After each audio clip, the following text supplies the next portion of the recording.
So this is kind of an off-the-cuff video, but it has come to my attention that there has been a bunch of really respected musicians who've gotten their music taken down by various streaming platforms. Sorry, I'm a little out of breath here. I'm doing stairs. I got to get these reps in. Come on, for your health. And it's really disconcerting, I think. Really concerning ownership of music and how easy it is for respected musicians to just lose all of their catalog without even having conversations about it. We're in some weird times for music, and is streaming dead? I really that is the question, and this is kind of a response to Venus Theory. I just want to shout out Venus Theory and Ben Jordan and Top Music Attorney and a few others that I think are doing some really good work and are great musicians themselves, and I appreciate you guys.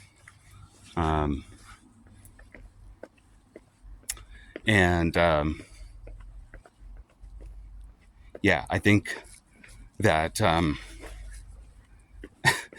we're in an impossible situation where it's just, music can just disappear overnight now and on these streaming platforms, and to me it's just not okay to say nothing about it. I've got to like at least have a voice, have an opinion on the matter. I, for one, just stopped streaming my music a couple years ago. I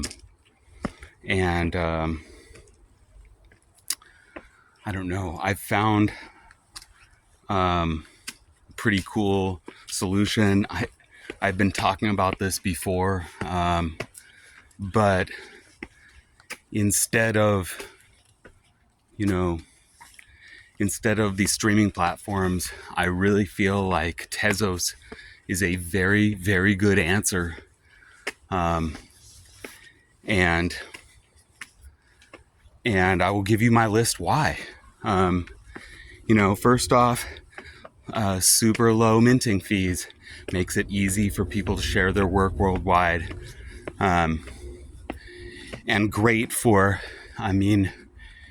if we live here in the United States and we support an artist in Brazil, that money goes way further when you collect a piece from somebody. And the gas fees are nothing for that transfer. So, also, straight away, Tezos is the eco-friendly chain. It is run on 10 blades of grass.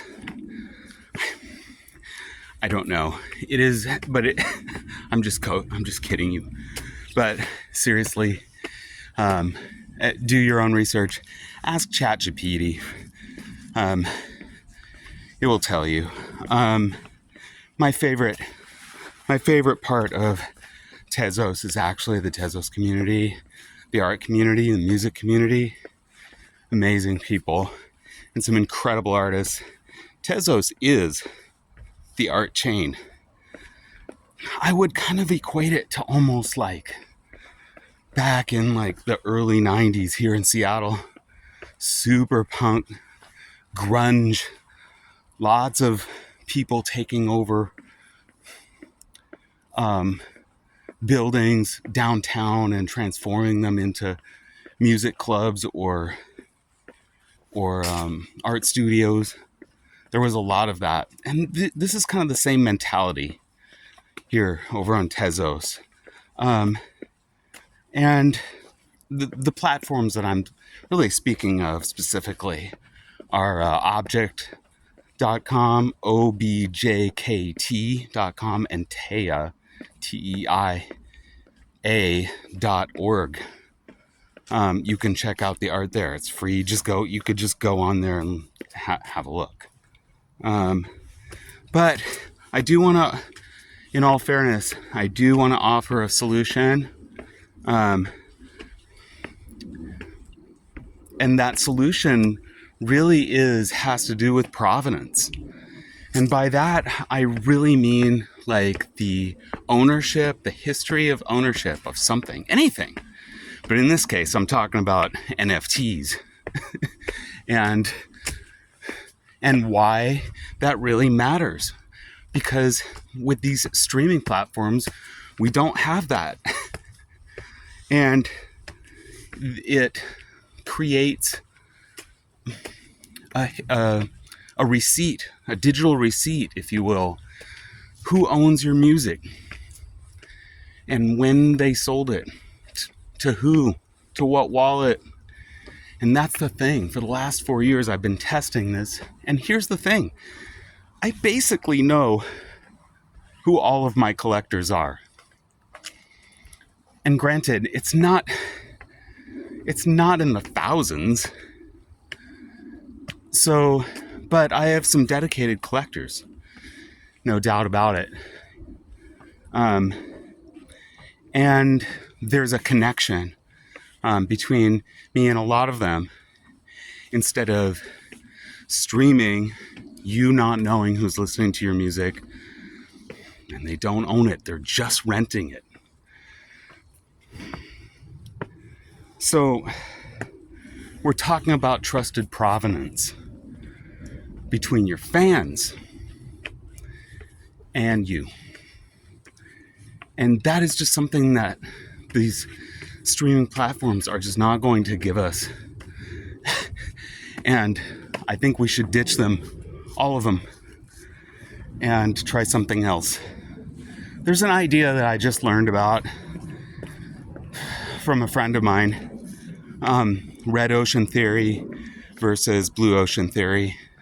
The red ocean being that we're all in that pile,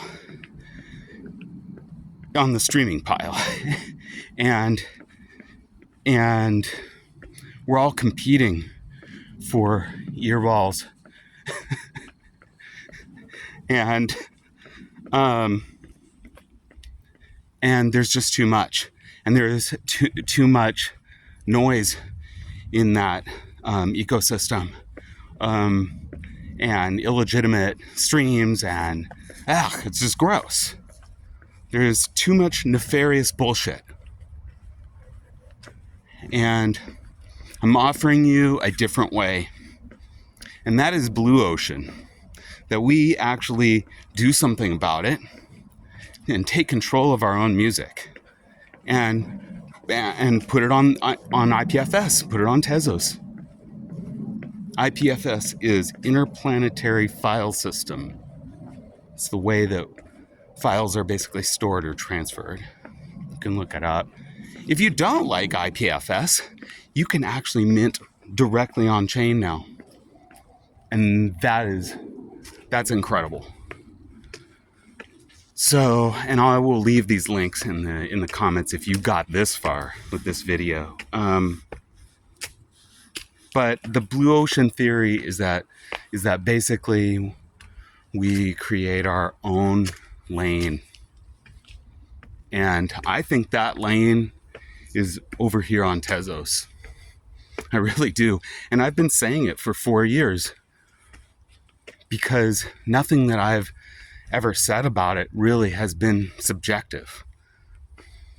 And I'm willing to talk about it more or like debate it if I have to, about why it really does matter.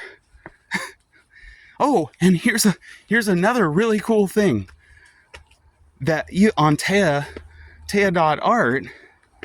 we are now going to be able to copyright our own music right there. So you could copyright the music as you're minting it And you know, this is starting to, you know, solve some real problems for us. So I want you to check it out. I will leave the links in the comments. If you're tired of this nonsense streaming and spotty and all of these others, I would just say, like, give it a look. Give Tezos a look. Look at Object. If you need me to walk you through it, hit me up in a DM. Come walk some stairs with me. I love you guys. I appreciate you. I want you to keep putting out music, and I want you to take care of yourself. Drink water. Do some stairs. Do something healthy. I appreciate you. Cheers.